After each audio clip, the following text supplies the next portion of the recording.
le cours d'aujourd'hui, ce sera la communication hormonale. Donc, lorsqu'on parle d'une communication hormonale, ça veut dire qu'au niveau du corps, il y a des organes qui communiquent à l'aide des hormones. Comme exemple, on va étudier la régulation de la glycémie. La glycémie, tout simplement, c'est la concentration du glucose dans le sang.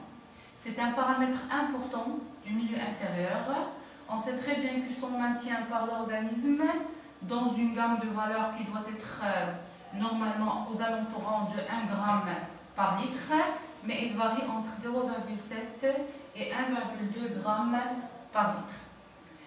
La glycémie est une constante biologique. Le fait de dire que c'est une constante biologique, ça veut dire qu'on doit la mesurer. La mesure de la glycémie peut être faite de 3 manières. Une première doit être faite par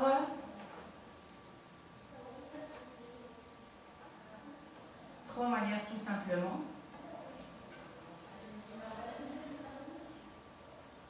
Une première se fait dans les laboratoires des analyses, donc il demande une prise de sang. Une deuxième, c'est une technique colorimétrique, comme on a dans le document, donc c'est un dosage enzymatique. Troisième méthode, ce sera l'utilisation d'un glucomètre. Gluco, ça veut dire glucose, mètre, ça veut dire mesurer. Donc, comment on peut savoir que vraiment la glycémie est une constante biologique? Pour montrer que la glycémie est une constante biologique, on va faire plusieurs expériences. Une première expérience, donc automatiquement, on va effectuer des mesures de la glycémie en continu. Et on va enregistrer les résultats, comme vous avez dans le document. Qu'est-ce qu'on remarque? Que tout simplement, il y a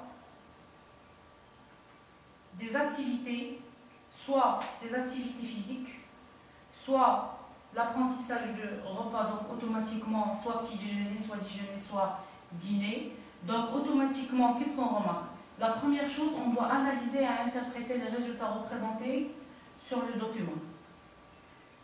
Chez une personne saine, la mesure en continu de la glycémie révèle de légères variations autour d'une valeur moyenne proche de 0,8 g par litre. La glycémie diminue au cours d'un effort physique, ça on le sait, donc automatiquement au cours d'un effort physique, on sait très bien que l'effort physique demande de l'énergie. D'après la réaction qu'on connaît tout le monde, c'est qu'il y a toujours glucose plus oxygène donne CO2 plus H2O plus énergie. Comme vous savez, l'énergie c'est l'ATP.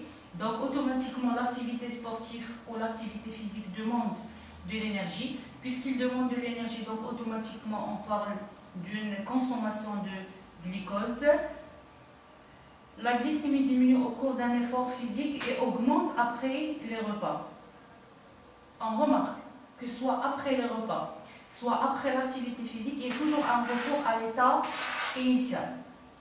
Le retour à l'état initial, on l'appelle une régulation de la glycémie. Donc, comme conclusion, la glycémie aussi en permanence autour d'une valeur physiologique voisine de 1 g par litre, c'est-à-dire entre 0,8 et 0,7 g par litre et 1,2 g par litre. Après le repas, on remarque qu'il y a une augmentation de la glycémie. Donc l'augmentation de la glycémie, on parle d'une hyperglycémie. Par contre, la diminution, on parle d'une hypoglycémie. Lorsque la glycémie est supérieure à 1,2 g par litre, on parle d'une hyperglycémie. Hyperglycémie, ça veut dire supérieure à 1,2 g par litre. Hypoglycémie, ça veut dire inférieur à 0,5 g par litre. Donc automatiquement, on a deux termes qu'on doit retenir par cœur, c'est l'hyperglycémie et l'hypoglycémie. D'après le document, on remarque qu'il y a toujours un retour à l'état initial.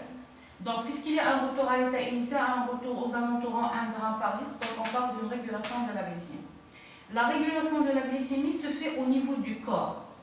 Donc, puisque se fait au niveau du corps, ça veut dire nécessite l'intervention des organes.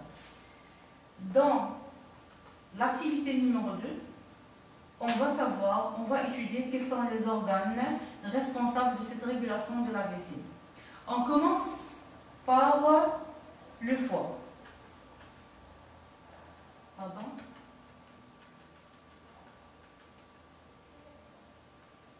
Très bien.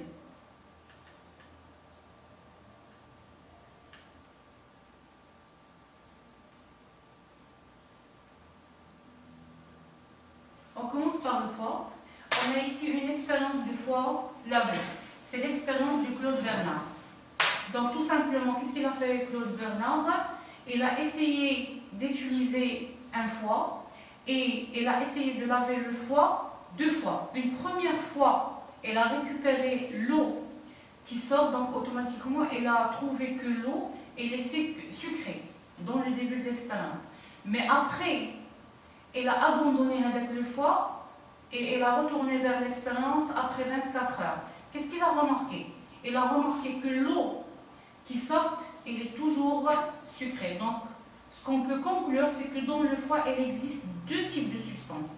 Une première substance facile donc à sortir facilement dans l'eau et une deuxième substance qui demande le temps pour se transformer en sucre simple. Donc en conclusion, cette expérience prouve que dans le foie se trouvent 2 substances. Un sucre simple très soluble dans l'eau, emporté par la vache, c'est le glycose, c'est le sucre simple qu'on connaît, c'est le C6H12O6.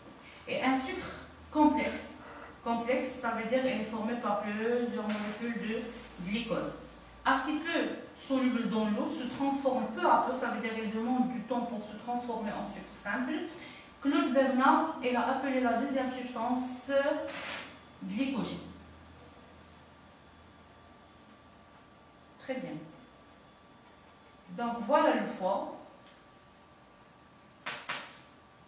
Le foie est lié à l'intestin par une veine qu'on appelle la veine porte hépatique.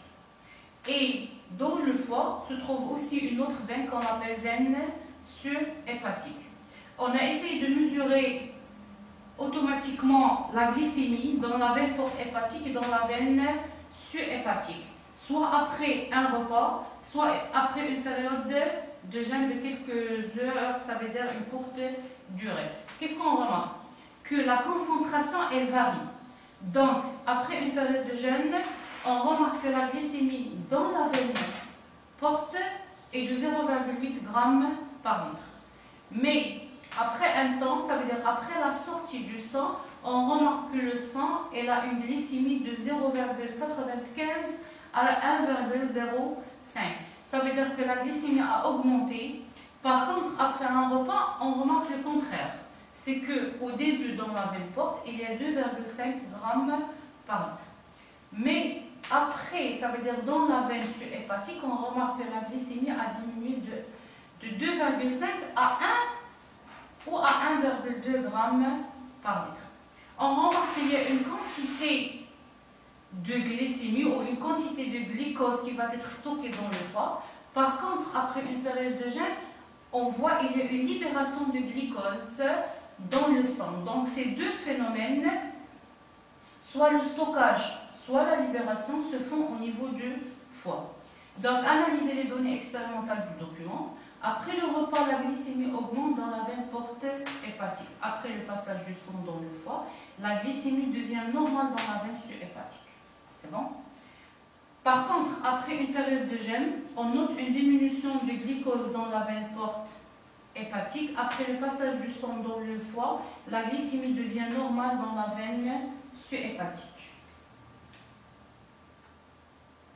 Donc, qu'est-ce qu'on peut conclure? On peut conclure tout simplement que soit après un repas, l'excès de glucose il va être stocké au niveau du foie par le phénomène de la glycogénogenèse. Glycogène, ça veut dire glycogène, ça veut dire c'est le sucre complexe. Par contre, genèse, c'est la formation. Donc, tout simplement, après un repas, le glucose se transforme en glycogène selon la réaction suivante. Donc, C6H12O6, c'est la formule générale du glucose. N, ça veut dire qu'on a plusieurs molécules de glucose. À l'aide d'une enzyme qu'on appelle glycogène synthétase, le glucose il va être stocké au niveau du foie sous forme de glycogène avec la libération de plusieurs molécules d'eau. On sait très bien que lorsqu'il y a association de deux molécules simples, il y a la libération d'une seule molécule d'eau, mais ici on a l'association de plusieurs molécules simples, donc on a NH2O. Le phénomène est appelé la glycogénogenèse. Ça, c'est pour le stockage. Mais lorsqu'on parle en cas de besoin, ça veut dire à jeun. Donc, en cas de besoin, qu'est-ce qu'on va faire normalement? C'est que le foie, en cas de besoin, il libère avec le stock et il le transforme en glucose. Ça veut dire que le glycogène, il va se transformer en glucose. Le phénomène, c'est la glycogénolyse. Il se fait à l'aide d'une enzyme qu'on appelle glycogène phosphorylase. Le glycogène se transforme en glucose. Donc, ce qu'on doit retenir, c'est qu'il y a deux phénomènes, c'est la glycogénogenèse et la glycogénolyse. La glycogénogenèse se fait après un repas. Par contre, la glycogénolyse se fait en cas de besoin, ça veut dire non, sans la consommation de glucose. Il n'y a pas que le foie qui stocke, il y a d'autres organes qui stockent. Mais les autres organes, comme le muscle, le stockage est privé. Les tissus adipeux, comme vous savez, lorsqu'on parle de tissus adipeux, ça veut dire graisse, donc automatiquement. Et les muscles, ça veut dire que les fibres musculaires, elles vont stocker du glucose sous forme de glycogène.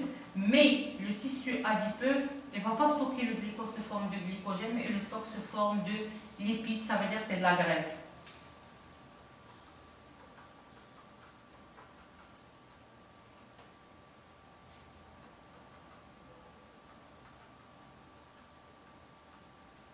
Très bien. Dans les muscles, le glucose est stocké sous forme de glycogène. L'hydrolyse de glycogène musculaire ne sert qu'à provisionner les cellules musculaires, pas de redistribution dans le sang. Ça veut dire que le stockage, le stock de muscles, il est privé. Il est utilisé que pour les muscles dans la contraction musculaire. Dans les cellules adipeuses, donc, il est stocké sous forme de triglycérides, ça veut dire tout simplement sous forme de lipides. Donc on ne parle pas de la glycogénogenèse puisqu'on n'a pas la formation de glycogène, mais on a la formation de lipides. Donc genèse toujours c'est la formation. Lipo, ça veut dire lipide. Donc on parle d'une lipogenèse. C'est bon? En cas de besoin, les lipides vont se transformer en acide gras et en glycérol, mais cette fois-ci, on va parler de la lipolyse. C'est bon?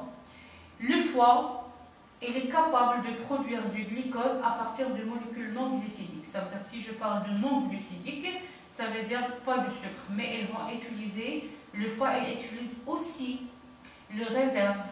d'autres réserves comme le glycérol, comme les acides aminés. On va parler de la néoglucogenèse. Gluco, ça veut dire glucose.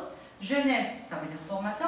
Néo, ça veut dire la transformation du glycérol, la transformation de substances non glucidiques en glucose.